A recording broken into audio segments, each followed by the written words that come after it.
दर्शकवृन्द नमस्कार। मुलुक अहिले एउटा नयाँ राजनीतिक कोर्समा प्रवेश गरेको छ।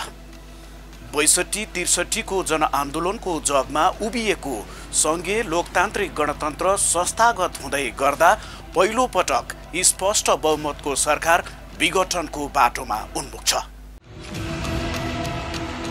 2075 साल जेठ 3 गते तत्कालीन एमाले र नेकपा माओवादी बीच पार्टी एकता भएको घोषणा भएको थियो।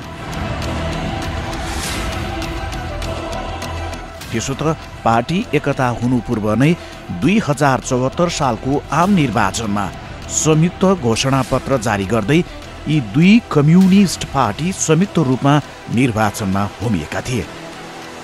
अन्ततः झण्डै 2/3 नजिकको बहुमत प्राप्त सरकारको नेतृत्व गर्ने अवसर पहिलो पटक नेकपालाई जुट्नु पुग्यो।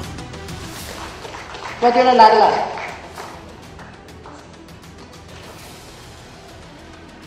दुईटा अध्यक्ष भए के गरेको भन्दा टेम्पो चलाए जस्तो होइन, जेठमा दुईटा हुन्छ पाइला।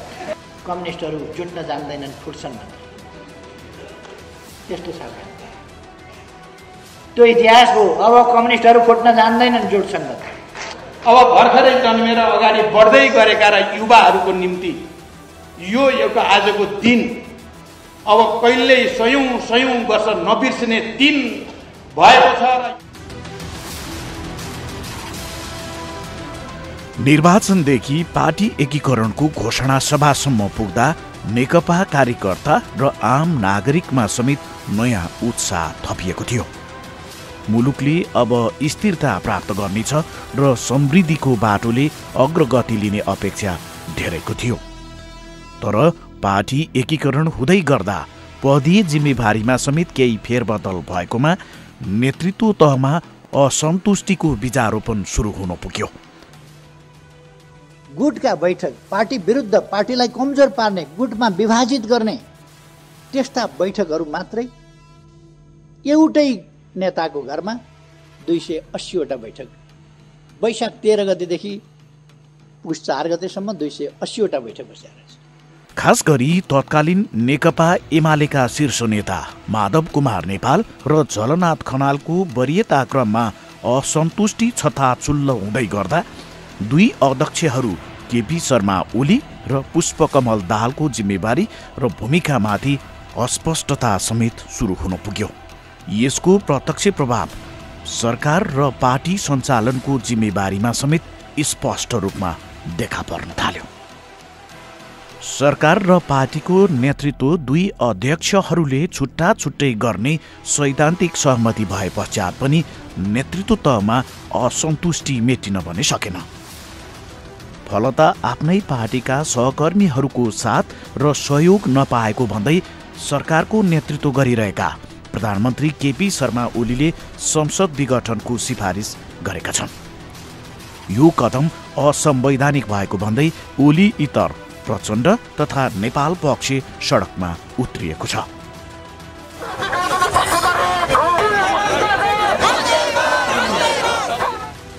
उनीहरू जसरी पनि संसद पुनर्स्थापना हुनुपर्ने अडानमा छन् भने सरकार भने निर्वाचन हुनेमा ढुक्क देखिन्छ। यद्यपि यो विषय सम्मानित अदालतमा निर्णयार्थ प्रवेश गरेकाले अहिले नै कुनै प्रक्षेपण गर्न सकिने अवस्था भने पक्कै पनि छैन।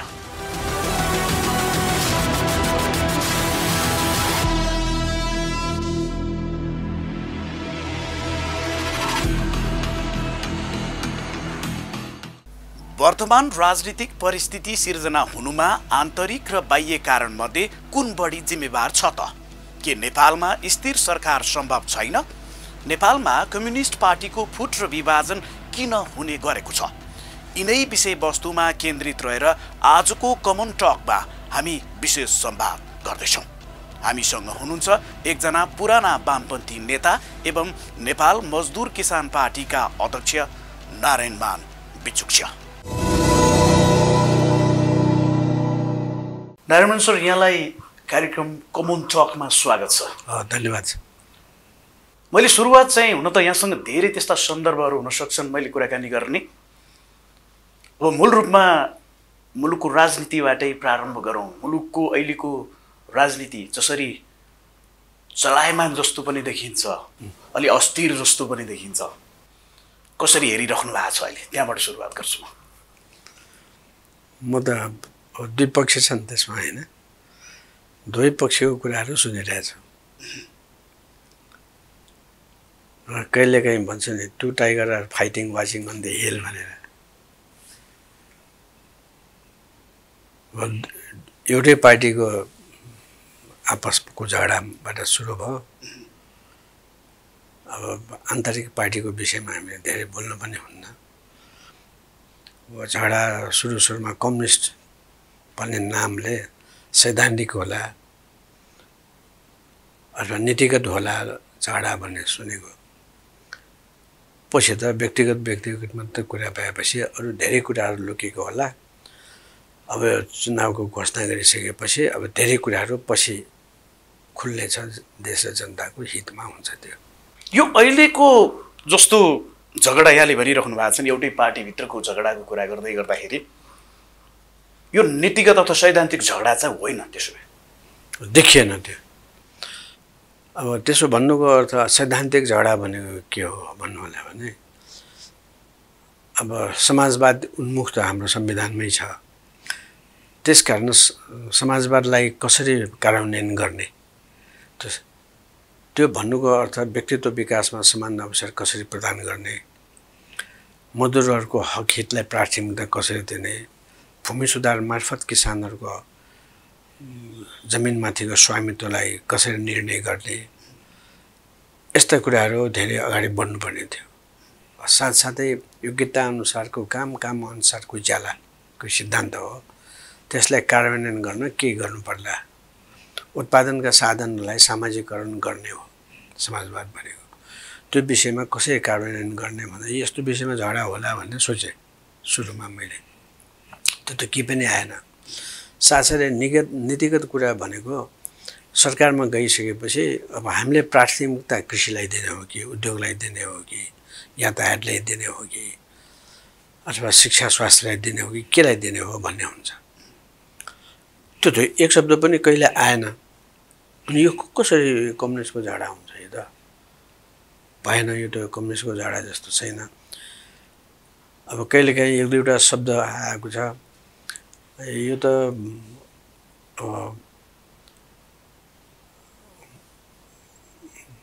हाम्रो पुतलीको सरकार ल्याउनु खोजेको, पुतली सरकार ल्याउनु खोजेको भन्ने थाहा भएपछि विदेशको हात छ यसमा भने देखिन्छ त्यसले।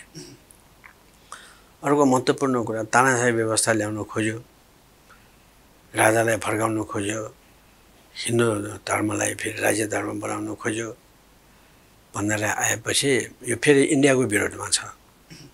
इन्डियाको विरोधमा भन्नुको मतलब नेपाली कङ्ग्रेसको 14,000 सक्रिय कार्यकर्ताहरूमध्ये 9,000 कार्यकर्ताले भाजपाकै शिवसेनाको सम्बन्ध एकदम गहिरोसित छ र उनीहरू राजा चाहिन्छ, हिन्दू राजा, हामी पनि समर्थन गर्छौँ र संसारमा कहीँ पनि हिन्दू धर्म भन्ने छैन। अब त्यो भयो भने अत्यन्त राम्रो भन्ने हिसाबले उनीहरू यसबारे खुब सक्रिय नेपालमा छ भन्ने सुन्दाखेरि सरकारले एउटा कठपुतली सरकार दिन खोज्ने, यिनीहरूले फेरि धर्मको कुरा गरेर पुरानो कुरालाई ल्याउने, जुन के सम्भव छैन। केटाकेटीको लुगा अहिले हामीलाई लगाउनु दियो भनेदेखि त्यो त फुटिहाल्छ नि, ठिक हुँदैन। यो भारतकै पक्षबाट पनि दुईवटा कुराको सम्भावना दुवै गलत जस्तो लाग्यो मलाई, मेल नखाने। त्यसकारण यिनीहरूले धेरै कुराहरू पछि छलफलमा चुनावको बेलामा एकले अर्कोलाई आलोचना आत्मलोचना या वाद प्रतिवादमा आउँछ भन्ने म सम्झन्छु।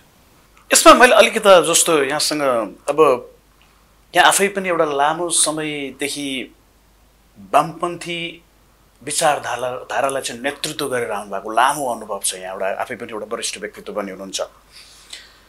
जसरी पूर्व नेकपा एमाले र तत्कालीन नेकपा माओवादी बीचमा चाहिँ जुन एकीकरण भयो नि, त्यो यहाँले देख्नु भएको थियो कि यो अहिलेको घटना जसरी देखा पर्यो यो स्वाभाविक थियो? त्यो त दुईटा पार्टीको एकता गर्न दिएकोमा त्यसमा पनि विदेशीको हात छ भन्छु म। किन भन्नु होला भने भारतको स्ट्र्याटेजी भनेको नेपाल, भुटान, सिक्किम सहित काश्मीर त गइहाल्यो, त्यो पनि हाम्रै हो भन्ने उनीहरूको दृष्टिकोण पहिलेदेखिको हो त्यो। अब यसको निम्ति अब झन्डै झन्डै 2014 सम्ममा त नेपाल त खाने नै दाउ थियो, इन्दिरा गान्धीदेखि नै थियो। यस कुरा त यादव भन्ने रको व्यक्तिले लेखिसकेको छ त्यो कुरामा है।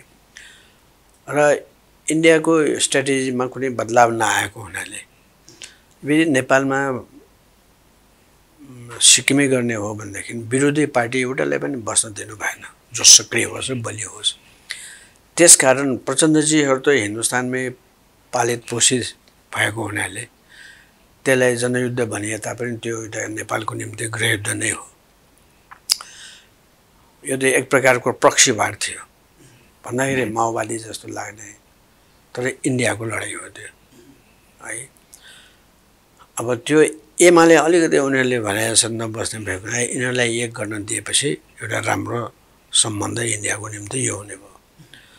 नेपाली कङ्ग्रेस त छँदै थियो अनि मधेसवादी दलहरू छँदै थियो अनि बाँकी शान्तिना एक दुईवटा पार्टीले विरोध गरेर केही नाप्दिन्थ्यो भने यो हिसाबले यिनीहरू अब जनयुद्ध गराएको जयनुको युद्धमा नाममा गृहयुद्ध गराएर या अनेक गरेर पनि आएन भनेदेखि अब साँच्चै संसदीय ढङ्गले नै आउनु भनेको संसदको अत्यन्त बहुमत एक दुईवटा त सिक्किममा पनि छुटेको थियो नि त।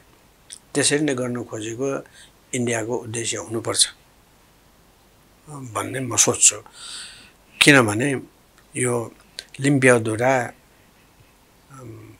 र यता कालापानीमा जो यिनीहरूले बाटो बनाएर लगिदियो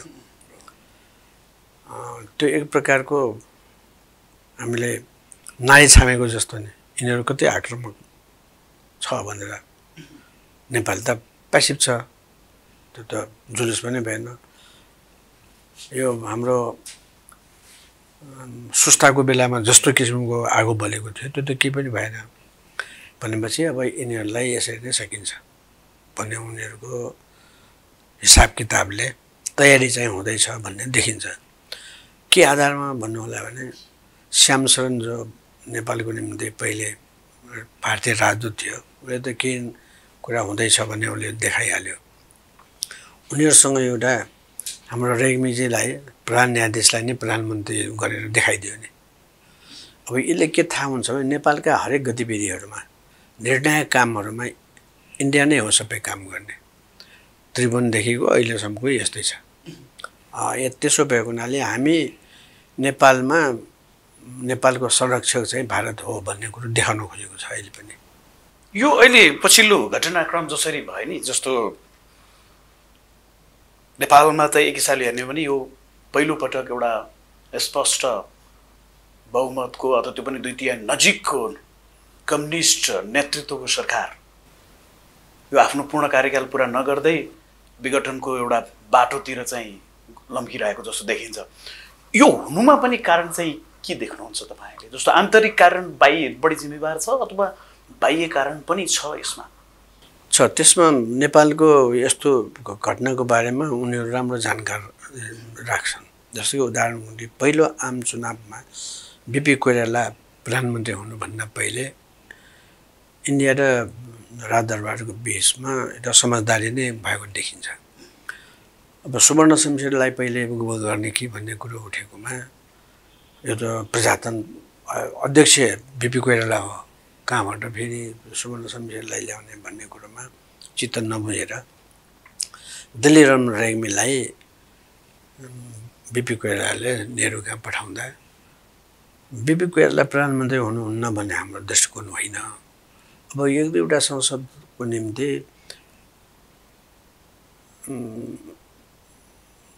राजा र पार्लियामेन्टको बिचमा पुलको काम गर्न सक्ने मान्छे चाहिन्छ भन्ने मात्रै हाम्रो दृष्टिकोण हो भन्ने कुरो भयो। अनि यसमा जयप्रकाश नारायणजीहरू त खुब लाग्नु हो, कहाँ हुन्छ त्यो प्रजातन्त्रमा यस्तो उस्तो भनेर। त एउटा कुरा प्रस्तुत नभएको बाहिर नआएको कुरो के थियो भने 15 सालको चुनावको 2 दिन अगाडि काठमाडौँमा जुन जुलुस भयो, त्यो जुलुसमा काठमाडौँ, भक्तपुर, पाटन तीनटैको एउटा जुलुस हो। त्यस्तो विशाल जुलुस सायद नेपालमा साह्रै कम भयो होला। र जहाँ जहाँ जुलुस गयो त्यहाँ त अबिर माथिबाट अक्षता र फुलको वर्षा भएपछि सबै विदेशी राजदूतहरू र विदेशीहरू त छक्क परे। ओहो, नेपालमा यसरी कम्युनिस्ट पार्टीको प्रभाव छ भनेदेखि निश्चय पनि नेपालमा ठुलो गडबड हुन्छ अब भनेर रातितिर पश्चिमी देशका सबै ठुलाबडा मान्छेहरू दरबार पुगे। राजाले भने यसले संसारमै नराम्रो असर पर्छ, त्यसो भएको हुनाले तपाईहरुको नेपाली कांग्रेससँग जस्तो सुकै मतभेद भए तापनि हामी सहयोग गरौँला, कम्युनिस्टलाई जित्नु हुँदैन। काठमाडौँमा जितिसकेपछि त सारा नेपालमै यसको प्रभाव पर्छ। जस्तो कि उनले उदाहरण दिएको के हो भने पूर्व र पश्चिम जर्मनी त विभाजित भयो र बर्लिन फेरि पूर्वमा कम्युनिस्टहरूकै क्षेत्रमा पर्यो। बर्लिनलाई यदि 2 टुक्रा गरेन भने सारा संसारका जर्मन, पश्चिमको मात्र हेरेको सारा जर्मनहरूले हामी कम्युनिस्ट हौं भन्ने त्यो मानसिकता लिने भएको हुनाले बरु लडाईँ तयार, तर बर्लिन तयार भएन पश्चिम देश। त्यसको निम्ति उनीहरूले आधा गर्यो, पूर्व र पश्चिम गरिदियो। अब पश्चिम बर्लिनमा जानको निम्ति 3टा बाटो दियो तिनीहरूले हवाईजहाजबाट। त्यसले गर्दा के आश्वस्त भयो भने कम्युनिस्ट भएको छैन है जर्मन भन्ने भयो।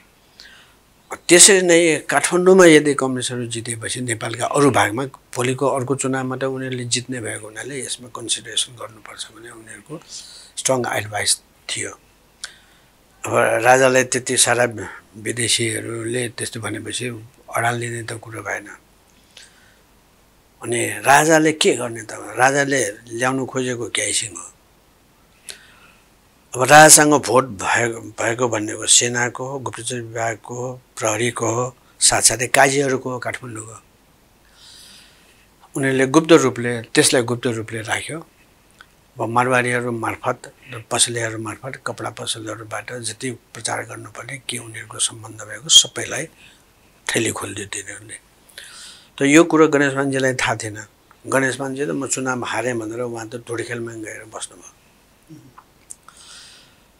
तर भित्रभित्र जुन कुरा भयो त्यो कुरो उहाँलाई पनि थाहा थिएन। सायद बिपी कोइराला पनि उनीहरूलाई त पछि भनेपछि थाहा होला, न त थाहा नहुने। यो कुरोले बिपी कोइराला न त जित्ने थिएन या कांग्रेसको त्यस्तो विजय हुने थिएन भन्ने कुरो त राजालाई पक्का विश्वास भयो। भइसकेपछि 50-50 को कुरा त्यसरी ल्यायो। तर पछि छोड्दैन, नछोडेपछि पुसेको त आइदियो। यदि त्यस्तो 50-50 को कुरो मानेन भने एउटा अर्को गोटीपट्टि चलाउन सकिन्छ भन्नेदेखि त अनुभव इन्डियालाई छ। त्यसरी नै अहिले 2 जना अध्यक्ष त संसारमा कुनै पनि कम्युनिस्ट पार्टीमा थिएन, अरू पार्टीहरूमा पनि छैन। 2 जना त्यो गर्नै दिएको हो।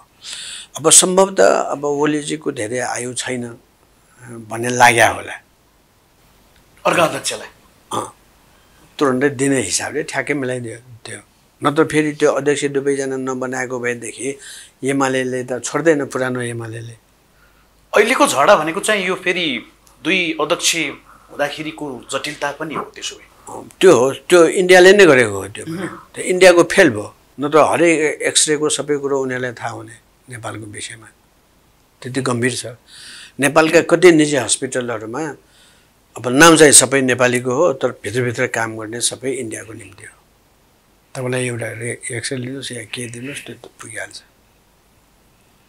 त्यो धेरै नजिकको मित्र भएर पनि होला हैन। अब सबै माल सामानहरू हामीले इन्डियासँगै लिनुपर्छ। त्यसो भएको हुनाले त्यस्तो भयो।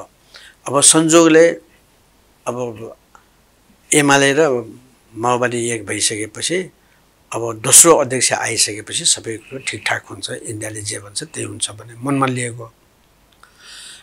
यहाँ त पार्टी सानो र ठुलोको भावना पनि छ, पूर्व र पश्चिमको भावना पनि छ। सबै कुराहरू पनि छ त्यसमा कसको बहुमत छ 60% कसको छ 40% कसको छ भन्ने पनि छ यो कुरो के माने राख्दैन भन्ने मनमा राखेको होला यो पनि स्ट्रङ पोइन्ट हो यी सबै कुराहरूले गर्दा इन्डियाको जुन योजना थियो त्यो फेल भएको म सम्झन्छु कि वर्तमान प्रधानमन्त्री केपी ओलीदेखि लिएर माधव नेपाल अथवा प्रचण्डको यो प्रवृत्तिगत विशेषताको बारेमा पनि जानकार राख्नुहुन्छ यो प्रवृत्तिले चाहिँ कतिको यो व्यक्तिगत प्रवृत्तिले चाहिँ कतिको प्रभाव पारिरहेको देखिन्छ अहिले खास अब त्यो झापाली आन्दोलनमा त्यहाँको जुन गतिविधि भयो मान्छेहरू मारिए व्यक्ति हत्या भयो त्यसको लिडर त ओली नै हो नि फेरि माधव नेपालले त पछि काठमाडौँ गएर बैंकमा जागिर खान गएको बेलामा त्यहाँ टपेको पछि भएको मान्छे थियो असम्भव त त्यहाँ विराटनगरमा त्यो बैंकमा जानुभन्दा पछिमा गएको कम्युनिस्टै होला कि नहोला त्यो सङ्कटले भएको भन्छु मैले यसलाई अहिलेसम्मको हाम्रो अध्ययनले अब उनको परिवार त फेरि सीतामढीबाट आएको परिवार हो इन्डियाको र दामोदर शमशेरका यिनीहरूको जजमान भनौँ न यस्तो हो त्यो परिवार सम्बन्ध त अनेक किसिमको सामाजिक सम्बन्धहरू रहन्छ त्यसकारण त्यस बेलासम्म त्यो अब प्रचण्डहरूसँग यिनीहरूको मेल भएपछि मेल गराउनको निम्ति इन्डियाको कुरो सिधै सायद ओलीहरूलाई मन परेन होला बहुमत भएको हुनाले अब पछि यो अब दुध छ दुध त राम्रै दुध हो अलिकति अमिलो भएपछि दुध त फाटिहाल्छ नि यो एकताले यिनीहरूको सबै पुरानो गजागोले भएको हो त्यो गर्छ र हुन्छ यो भित्रभित्र जस्तो एक खालको यहाँले भनिरहनु भएको छ नि दुध फाटेको कुरा यो मनै पनि फाटिरह हो मनै पनि फाट्छ नि त्यो हरेक एउटा अणु परमाणुमै परिवर्तन आउँछ भनेपछि त्यो यो अवस्था यसरी अहिले सृजना भयो नि यो एकता भनेको चाहिँ त्यसै वास्तवमा के हो देखावटी थियो नेकपाहरूको सैद्धान्तिक थिएन नि उनीहरू कम्युनिस्टै थिएन अरूले कम्युनिस्ट भन्ने नाउँ मात्रै दिएको हो अहिले त कस्तो छ भने यो मेरो साबुन चाहिँ राम्रो होइन तर झिलिमिली गरिदिएर एकदम प्रचार गरिदिएपछि सबै मान्छेहरू पत्याउँछन् त्यो प्रचारले पनि धेरै कुरा हुन्छ कम्युनिस्ट आन्दोलनलाई खतम गर्नुपर्ने थियो त्यसभए कम्युनिस्ट नामको धनाधनसित पुँजीपति वर्गले नै बाहिरबाट मद्दत गरेर यो कम्युनिस्ट हो भनेर उछालिदिन्छ अब त मान्छेले अब कम्युनिस्ट आन्दोलन भयो अब गरिबहरूलाई फाइदा हुन भनेर भनेपछि पछि ल कम्युनिस्टहरू पनि यस्तै हुँदो रहेछन् यो होइन रहेछ भन्ने जनतामा निराशा जाग्छ अनि कम्युनिस्ट पार्टी र कम्युनिस्ट सिद्धान्तप्रति मान्छेहरू बिस्तारै टाढा भएर जान्छ त्यसको एउटा उदाहरण तपाईँले म के भन्न चाहन्छु भने यो भएकै यस्तो हो भन्छु म मनमोहनजी एकचोटि फ्रान्समा जानुभएको रहेछ त्यसबेला डाक्टर साहब जो अहिले हत्या भयो नि उनको उनी त्यहाँ राजदूत हुनुहुन्थ्यो अनि त्यहाँ फ्रेन्च कम्युनिस्टहरूलाई बोलाइदिनु भएछ उहाँले अनि कुराकानी गर्दा अब मनमोहनजीको सबै सिद्धान्तहरू कुराहरू भन्दाखेरि तपाईँ त त्यसो भए पार्टीको तपाईँ उनीहरू त कम्युनिस्ट हुनु नपर्ने भने है भनेपछि ए हो भने किन राख्नु त कम्युनिस्ट पार्टी भनेर कम्युनिस्ट पार्टी राखेन भने त हामीले जनताले भोटै दिँदैन भनेपछि उनीहरूले के बुझ्यो भने यो ठग्यो यिनीहरूले जनतालाई भने थाहा पाएपछि पेट मिचिमिची हाँसेछन् हेर्नुहोस् है त्यो कुरो पछि न्युज विकले लेखिदियो मजासित सबै म फ्रान्समा जाँदाखेरि मलाई पनि साझीले भन्नुभयो मैले होइन यहाँको कम्युनिस्टसँग म भेट्दिनँ भनेपछि कुरो मात्रै मैले सुने यसले के थाहा हुन्छ भने एमाले कम्युनिस्ट होइन भने त क्लियर भयो हामीलाई कुनै शङ्कै भएन नि हाम्रो व्यवहार हाम्रो अनुभवले पनि भएन उनीहरूले आफैले स्वीकार गरेको पनि भएन अहिलेको झगडाले पनि भएन भने थाहा भयो यसको उद्देश्य के हो त नेपाली जनतामा कम्युनिस्टहरूको जुन प्रभाव थियो है त्यसले के कति प्रभाव दक्षिण एसियामा पार्थ्यो खुल्ला सिमाना हिन्दुस्तानमा सबभन्दा बढ्ता त हिन्दुस्तानमा त्यसको प्रभाव पर्ने भएको हुनाले यिनीहरूलाई होइन भनेर साबित गराउनु सबभन्दा ठुलो कुरा हो अब लडाइँ गरेर सारा जनतालाई दबाएर कम्युनिस्ट आन्दोलनलाई उठ्नु दिनु भन्दा त यो सबभन्दा सजिलो कुरा हो भन्ने हिसाबले यो गएको हो यसमा अन्तर्राष्ट्रिय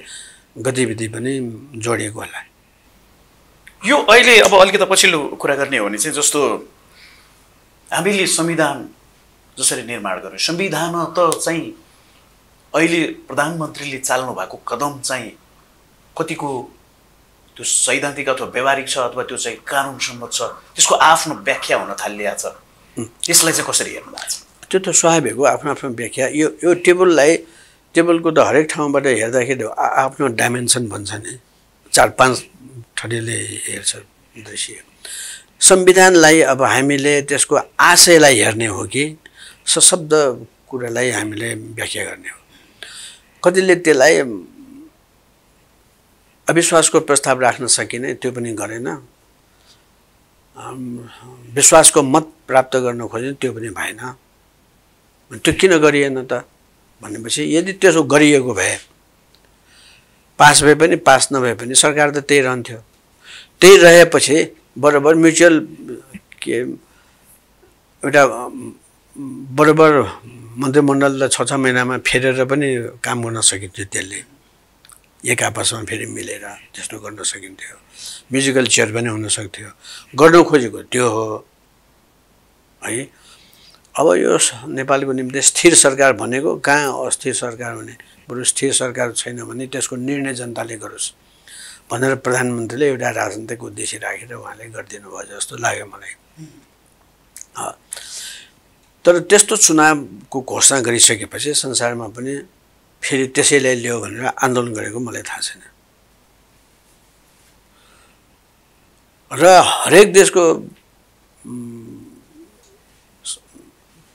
अब लिखित संविधानमा पनि अलिखित संविधानमा पनि यहाँ परम्पराले के हुन्छ भने यदि आफ्नै पार्टीभित्र प्रधानमन्त्रीको आफ्नै पार्टीभित्र पनि त्यस्तो मतभेद भयो र प्रतिपक्षले राम्रोसँग काम गर्न दिएन त्यस्तो भयो देशलाई खतरा छ भन्ने उसलाई लागेमा उनले सदनलाई विघटन गर्छ नयाँ चुनावको हाक दिन्छ त्यो चाहिँ अधिकार नै हो परम्परा हो यो तर जस्तो अहिले जस्तो बनेको संविधानमा चाहिँ त्यो प्रोभिजन छैन भनेर पनि व्याख्या भइरहेछ जुन चाहिँ असंवैधानिक पो हो कि भन्ने खालको विश्लेषण पनि कता कता हुन थालेको छ राजनीतिक रूपले चाहिँ यहाँले कसरी हेरिरहनु भएको छ त्यो कुरा चाहिँ खास हामीले त 50-60 वटा यो संविधानमा गल्ती कमजोरीहरू छन् भनेर हामीले लेखेर दिएको छौँ संविधानमा गल्ती कमजोरी कति छन् जस्तो यो उदाहरण छ संविधान समाजवाद उन्मुख भन्ने अनि मिन्स अफ प्रोडक्सनलाई सोसियलाइज गर्ने यस्तो कुरा के पनि छैन यो जनताले धोका दिने भयो जस्तो कि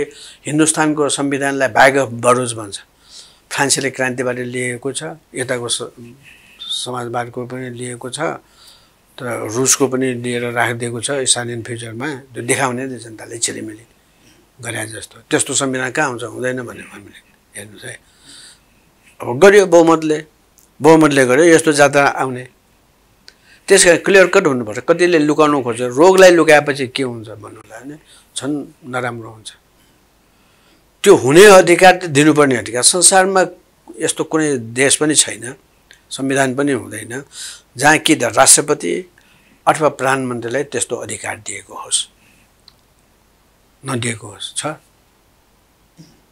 त्यो दिएन भने देशै खतम हुन्छ कहिलेकाहीँ ठुल्ठुलो षड्यन्त्र हुनसक्छ प्राकृतिक प्रकोपहरू आउन सक्छ अनि कसरी जोगाउने त विदेशी हमला हुनसक्छ सम्भावना त छ अरूले षड्यन्त्र गर्दाखेरि त यस्तो गर्छु भन्दै त भन्दैन हमला गर्दाखेरि अचानक गर्ने हो प्रधान शाहले काठमाडौँमा हमला गर्दा तिमीले हमला गर्छु भने हो र उसले त सबै जात्रामा परेको बेला जे दनक दिइदियो सिद्धो खतम त्यसो भएको हुनाले संविधानमा त्यो सबै लेख्नु हुँदैन लेख्नु आवश्यक पनि थिएन भन्ने लाग्छ तर परिस्थिति त्यस्तो छ है राजनीतिमा त त्यो हुन्छ नै भएको संसारमा भएको ठाउँबाट त्यो झिक्दिएपछि त क्राइसिस त आयो नत्र त्यस्तो प्रधानमन्त्री जसले के पनि गर्न सक्दैन देशको निम्ति उसले हरेक कुरामा सबैसँग सोध्नुपर्ने भए त्यो के को सोभरेन हुनु सोभरेन भनेको त्यो हो जो भित्री वा बाहिरी कुनै पनि शक्तिको अगाडि झुक्नु नपरेको होस् अब प्रधानमन्त्रीले सबैसँग झुकेर हिँड्नुपर्ने सोभरेन को हो त बिना सोभरेन एउटा सोभरेन राज्य हुन्छ त्यो देखिने सोभरेन भनेको त्यो संस्था हो प्रधानमन्त्री त्यसकारण त्यसलाई अब संविधानवेत्ताहरूले या वकिलहरूले हेर्दाखेरि निश्चय पनि त्यो लिखित कुरामा हेर्छन्। राजनीतिक पार्टीहरूले राजनीतिक नेताहरूले हेर्दाखेरि त्यो मात्रै होइन नलेखिएका कुरा पनि धेरै हुन्छ नि त हैन। त्यसकारण त्यो सबै सोच्नुपर्ने हुन्छ। त्यो सोचेर अब यो कोभिड आउँछ 19 यस्तो हुन्छ भनेर कसलाई थाहा थियो? त ल्याबमा थियो, अमेरिकाले ल्याबमा बनाएकै हो, त्यसलाई त्यसमा चुहेकै हो।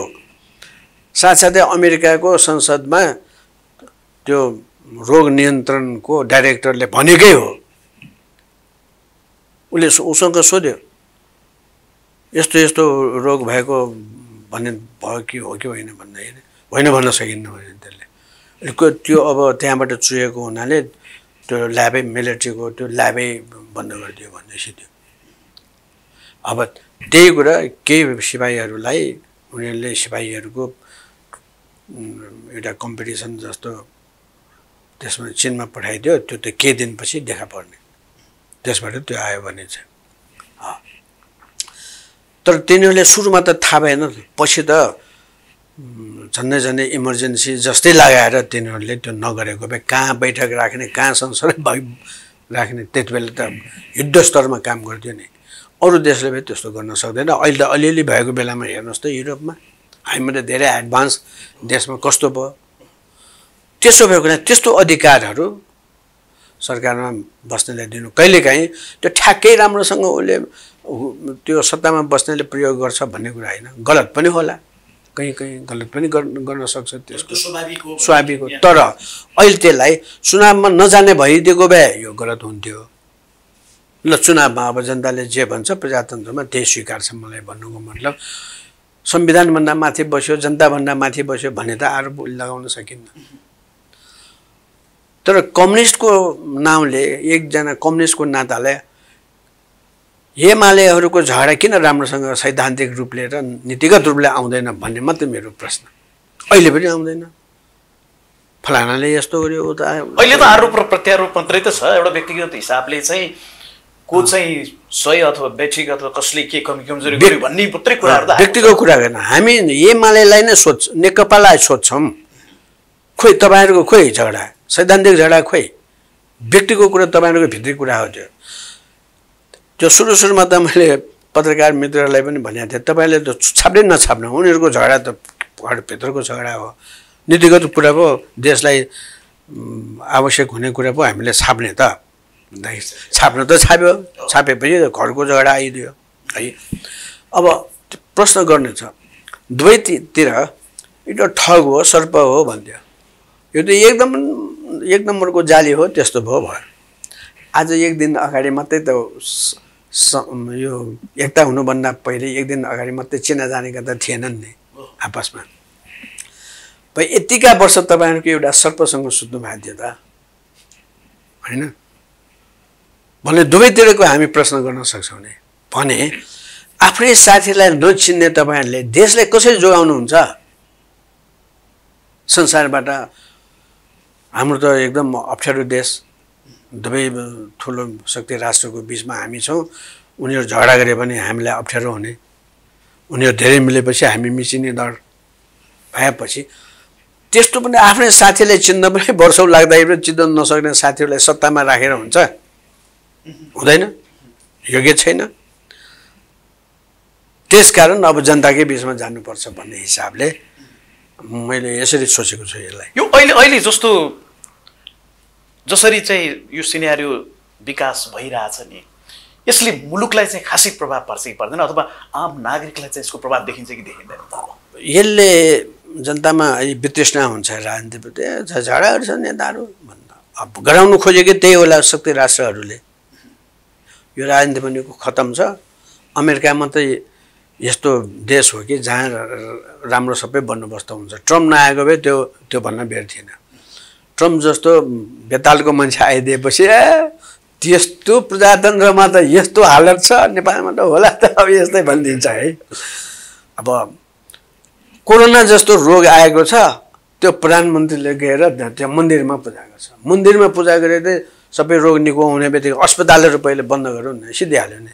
यस्ता पनि छन् प्रधानमन्त्रीहरू होइन, अन्धविश्वासीहरू। अब त्यसो भन्यो भने हाम्रो देशमा पनि यस्तै नेताहरू छन् त्यहाँ ठिकै हो भनिदिन्छ। यसकारण यो अरूको निम्ति पनि एउटा हाँसोको विषय हो। अब यो राजनीतिलाई ख्यालठट्टा गर्नुहुन्न भन्छ नि, पहिले भन्ने चलन थियो नि, राजासँग ख्याल नगर्नु, आगोसँग ख्याल नगर्नु, पानीसँग ख्याल नगर्नु भनेर। राजासँग भनेको राजनीतिसँग ख्याल गरे हो नि तिनीहरूले एकता गरेर। अब उनीहरूको मनमा होला अब नेपाली काङ्ग्रेस दिइहाले हामी दुईटा मिलौँ भनेर मिल्न लगायो अथवा मिले, त्यसको परिणाम त त्यस्तो भयो। त्यो पानीमा तेल हालेको जस्तो भयो, त्यो मिलै सक्दैन स्थिति थियो। अहिलेको जस्तो मलाई अलिकति जस्तो यहाँले पनि अलिकति इङ्गित गरिहाल्नु पनि, जस्तो यो परिस्थितिले जनतामा एक खालको चाहिँ नैराश्यता चाहिँ पैदा हुन सक्छ र यही बिचमा जस्तो यो अहिले जसरी घटनाक्रमहरू विकसित हुँदै गर्दाखेरि केही त्यस्ता शक्तिहरू आन्तरिक हिसाबले पनि अलिक चलायमान हुन थालेको जस्तो पनि देखिन्छ। त्यसको असर चाहिँ जुन हामीले लामो समयको एउटा सङ्घर्ष पश्चात भनौँ, सबैको एउटा योगदानको कारणले जुन परिवर्तन भयो नि, एउटा संस्थागत हुँदै थियो कि भन्ने एउटा हामीले आशा गर्दै गर्दाखेरि त्यो त्यसमा चाहिँ कुनै समस्या आउँछ कि आउँदैन त्यो अब त्यो त के भने हाम्रो उखान छ नि, सर्प मर्छ तर पुच्छर हल्लिरहन्छ नि। अब माछा मर्छ तर आँखा खुलिरहन्छ, त्यसले भने जस्तै हाम्रो शरीरमा मलाई पहिले एउटा रोग लागेको थियो, अहिले म निको भएँ। डाक्टरसँग अब डाक्टर साहब मलाई त यो रोगले अब कहिले छुँदैन है भन्दाखेरि होइन भन्छ उनले, डाक्टरले।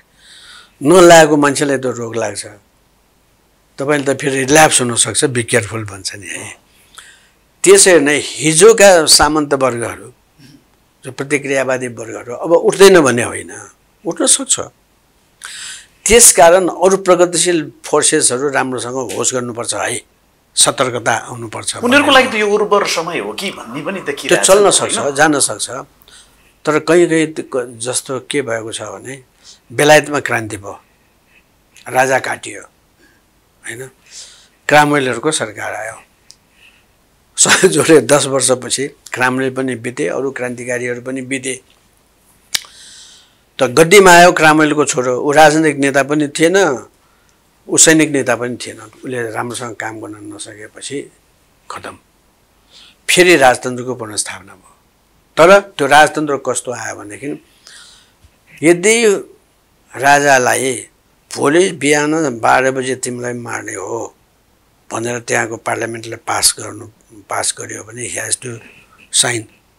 त्यस्तो राजै होइन जस्तो, किनभने मजदुर र किसान वर्ग मिलेर त्यहाँ त ठुलो आन्दोलन फेरि उठाउन खोजेको हुनाले पुँजीपति वर्ग र सामन्त वर्गको बिचमा मेल भएन भने हामी जान्छौँ भनेर त्यो स्वीकार गरेर दुईटा वर्गको एकता हो त्यो।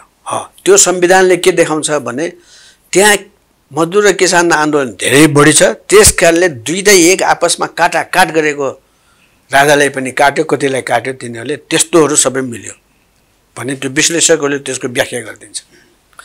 अहिले नेपालको अब धेरै पछि यो अहिलेको स्थितिलाई र हाम्रो संविधानलाई एकचोटि व्याख्या गर्नुहोस् त तपाईँ भनेर नेपालको विषयमा सुन्दै नसुनेको मान्छेलाई नेपालको नक्सा, फिजिकल नक्सा पनि राखिदियो भने उसले भन्छ नेपालमा खुला सिमाना भएको हुनाले इन्डियाको धेरै प्रभाव छ, everything is govern by economic condition भने जस्तै हिन्दुस्तानको अर्थतन्त्रले नेपाललाई थिचेको छ र धेरै पहाड पर्वत भएको हुनाले जसरी राजनीतिक चेतना हुनुपर्ने हो त्यो चेतना भएको छैन। त्यसो भएको हुनाले त्यहाँ राजनीतिक चेतना प्रजातन्त्र हुर्कन सम्भावना छैन, सामन्ती संस्कारहरू धेरै बाँकी भएको हुनाले अब नेपालमा बरोबर फेरि राजनीतिक भिडन्त होला भनेर यस्तो गलत कुरो राखेको रहेछ र झगडा भयो भनेर उसले व्याख्या गरिदिन्छ।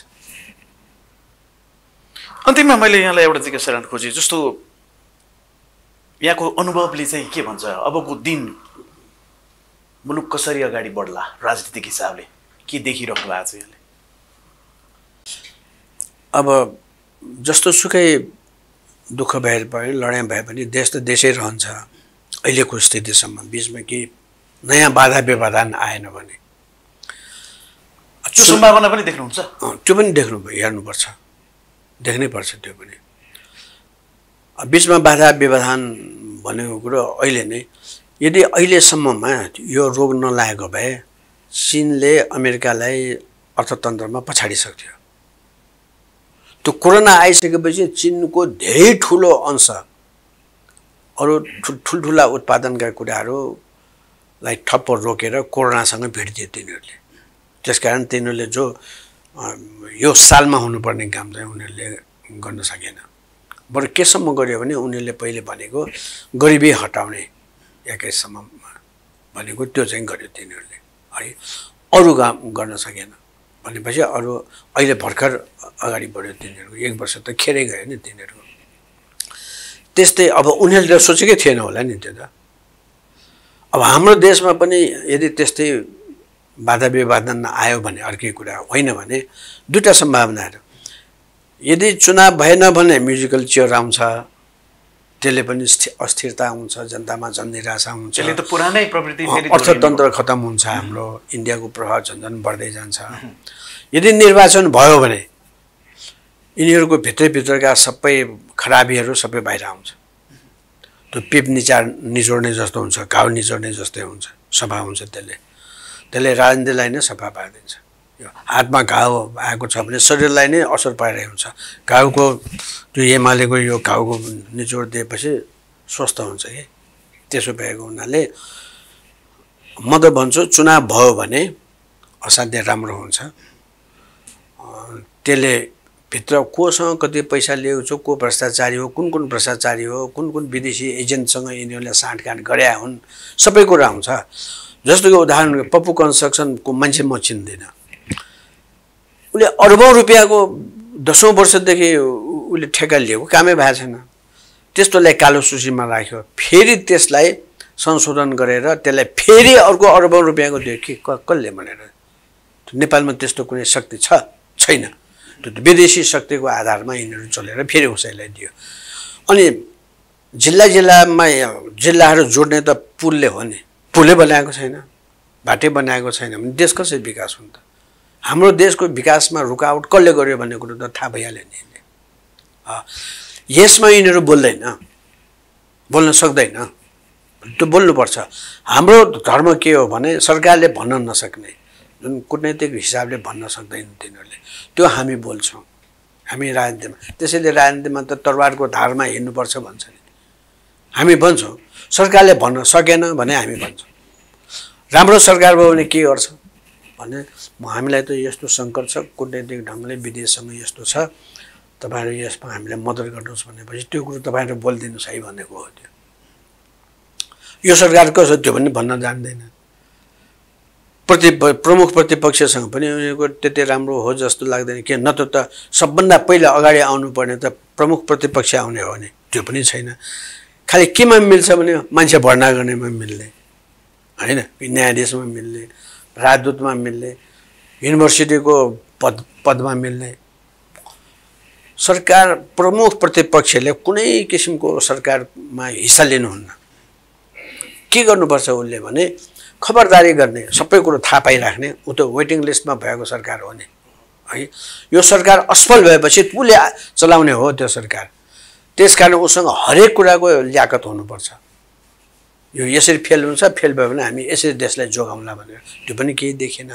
अहिले सबभन्दा राम्रो सङ्गठित रूपले देशलाई बचाउनको निम्ति आगाह गर्नुपर्ने, जनताले बताउनु पर्ने भनेकै प्रतिपक्ष हो। अहिलेसम्म जुलुस गरे, गाली गरेको छ, के पनि छैन। यो अर्थतन्त्रमा हामी यसरी खतम भयो, यो एमाले अथवा नेकपाले यस्तो गर्यो, अब हामी यसलाई यसरी लैजान्छौँ, शिक्षामा यस्तो भयो भनेर एउटा केसा गर्नुपर्ने। किनभने संसदीय व्यवस्थामा यो एउटा छाया सरकार भन्ने हुन्छ। छाया सरकार भन्नेमा हरेक मन्त्रालयको अलग कमिटीहरू हुन्छ। जसरी सरकारको मन्त्रालयले घोषणा गर्छ उनीहरूले पनि त्यो विषयमा घोषणा गरेको हुन्छ। यो मिल्दैन, यहाँ यो गल्ती भयो भनेर त्यो पनि देखिँदैन। अब उनीहरूले नेपाली काङ्ग्रेसको जनसभामा अहिले के भन्नुपर्ने थियो भन्नु होला भने शिक्षा मन्त्री जो हुने थियो पछि उसले शिक्षामा यस्तो गल्ती गरेको छ भन्ने अर्थशास्त्री भन्नु पर्यो उहाँको डाक्टर महत जस्तो मान्छेले। यहाँनिर यिनीहरूले गल्ती गरेको हुनाले देशले यो दुःख पाएको हो। यसकारण हामी अब फेरि सरकारमा गयो भने हामी यसरी त्यसलाई देशलाई सुधार्छौँ भनेर हरेक उनीहरूको मन्त्रीहरू हुने छाया सरकारको मन्त्रीहरूले भन्नुपर्ने थियो के पनि थिएन प्रजातन्त्रै हो कि होइन जस्तो लागिरहेको छ कि अब त्यसका पनि धेरै कारण छ अब संस्कृत पढेको मान्छे खुद्रुको मन्त्री बनिदिने उसलाई के पनि थाहा छैन अनि कसरी हुन्छ त्यो वेद पढेर हुने भएदेखि त वेदैले संसारले चलाउँथ्यो नि अब भद्रगोल त्यस्तो छ कि अब त्यसमा हामी सबै नेपाली हामी सबै त्यसमा दोषी छौँ किन सबै नै हामी जिम्मेवार छौँ किन भनेपछि पैसा नखाइकन भोट नदिने हामी रक्सी खाएर भोट दिने भोज खाएर भोट दिने पदमा लेनदेन गर्ने अनि ठुल्ठुला भ्रष्टाचारीहरूसँग पैसा लिने अनि ठेकदारहरूसँग पैसा लिने अनि संसद सदस्य बनाउने अनि हामी नै त हो दोषी त हामी नेपाली नै हो भयो नि त्यो चुनावले त्यसलाई शुद्धिकरण गर्ला निर्वाचनले अबको चुनावले एकचोटि नुहाएर तपाईँ अब सधैँ नुहाउनु पर्छ कहिले नुहाउनु पर्दैन त्यो त बरोबर नुहाइराख्नुपर्छ हप्ताको एकचोटि दुईचोटि नुहाए जस्तै बरोबर चुनावबाट शुद्धिकरण गर्नुपर्छ समाजलाई निर्वाचन भनेको चाहिँ यस्ता विकृति विसङ्गतिहरूलाई शुद्धिकरण गर्ने एउटा अभियान महाअभियान पनि हो विश्वविद्यालयले हाम्रो 5-10 वटा विश्वविद्यालयले पोलिटिकल साइन्सका विद्यार्थीहरूलाई 2-4 वर्षमा त 10,000लाई या 20,000लाई उनीहरूले ट्रेन गर्छन् तर यो चुनावले लाखलाई राजनीतिक तालिम दिन्छ अब त्यो 10,000 विद्यार्थी तयार गरेको भन्दा त यो ठुलो विश्वविद्यालय भयो नि राजनीतिको किनभने तिमी कम्युनिस्टै होइन भनेर उसलाई गाली गर्छ कम्युनिस्ट होइन भन्छ भए के हो यो भनेर नेपाली काङ्ग्रेसले प्रजातान्त्रिक समाजवाद भनेछ उसको पालामा पनि मिन्स अफ प्रोडक्सनलाई सोसियलाइज नगरिकन निजीकरण गरेको छ यसले भनेपछि त उसले पनि त्यसको जवाब दिनु पर्यो के भनेको यो भन्ने भयो न कसैले भन्ला बिपी कोइरालाको सपना खतम बिपी पनि खतम भनिदिन्छ त्यो पनि भनिदिन्छ अब कसैले चलाख अलिक काङ्ग्रेसले भन्दाखेरि बिपी कोइराला त तस्बिर त छ नि हामीसँग जे भए पनि भनिदिन्छ टालटालले त बोल्छ नि त अब कसैले भन्ला मार्चको बेलाको मार्चभन्दा पहिलेको साम्यवादीहरूले